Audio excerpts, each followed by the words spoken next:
আমরা একজন মুসলিম ঘরের সন্তান। আমরা একজন মুসলিম ঘরের সন্তান। আমরা এইটা এখন জানি না যে আমাদের জাতির পিতা কে।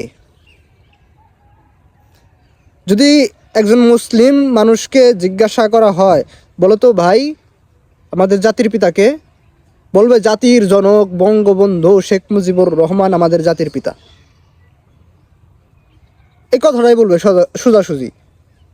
কিন্তু সে কিন্তু একজন মুসলিম ঘরের সন্তান।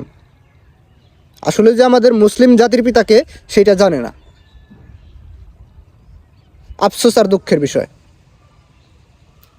এটা না জানার একটা বড় কারণ হলো শিক্ষা ব্যবস্থা। শিক্ষা ব্যবস্থায় ওই বাংলাদেশে বিশ্ব পরিচয় নামে একটা বই ছিল না, বা এখনও হয়তো কোনো কোনো ক্লাসে আসছে, সেখানে বাংলাদেশ ও বিশ্ব পরিচয় মানেই বঙ্গবন্ধু শেখ মুজিবুর রহমান। সে অবশ্যই একজন ভালো লোক ছিল, তার অনেক অবদান আছে আমাদের বাংলাদেশ স্বাধীন হওয়ার পিছনে, এটা আমি অস্বীকার করি না, তার অনেক অবদান আছে। কিন্তু ভাই, কিন্তু আমি একজন মুসলিম, আমার প্রথম পরিচয় আমি একজন মুসলিম, আমি একজন মুসলমান ঘরের সন্তান, আমার প্রথম পরিচয়। আমরা এখন এইটা জানি না যে আমাদের মুসলিম জাতির পিতাকে, আমাদের মুসলিম জাতির পিতার নাম কি।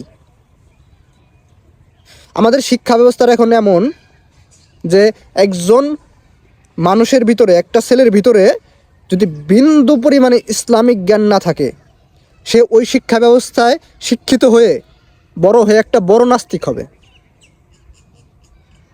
কারণ সেখানে ইসলাম ধর্মে যে জ্ঞানগুলো আছে তার সিটে ফোটাও নাই। আপনি ম্যাথ শিখতেছেন, আপনি ইংলিশ শিখতেছেন, আপনি আদার্স অন্য সব সাবজেক্ট শিখতেছেন, কিন্তু আপনি ইসলাম শিখতেছেন না। আপনি বড় একজন শিক্ষিত হয়ে বড় একজন নাস্তিক হবেন যদি আপনার আমার ভিতরে ওই ইসলামিক জ্ঞানটা না থাকে। আমরা এখন একমুখী শিক্ষিত। আমরা এখন মানে ওই কি বলে যে এমনও মানুষ আছে, আমাদেরকে যদি জিজ্ঞাসা করা হয় যে ভাই বলেন তো অজুতে কয় ফরজ, খুব বলবে 12 ফরজ। এরকম মানুষ আছে। আপনি আপনার আশেপাশেই খোঁজ করে দেখেন, অভাব নাই, অন্য সব জায়গায় যাই দেখতে হবে না। অথচ সে শিক্ষিত লোক, এটা সে জানে না। এরকম অনেক আছে। তাই ভাই শিক্ষিত হন। শিক্ষিত হওয়া দোষের বিষয় না, শিক্ষিত হন, পাশাপাশি আপনি ইসলামিক শিক্ষায়ও শিক্ষিত হন।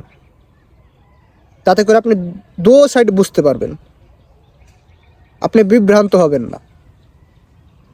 আশা করি আমি কি বুঝাইতে চাইছি বুঝতে পারছেন ইনশাল্লাহ। আসসালামু আলাইকুম।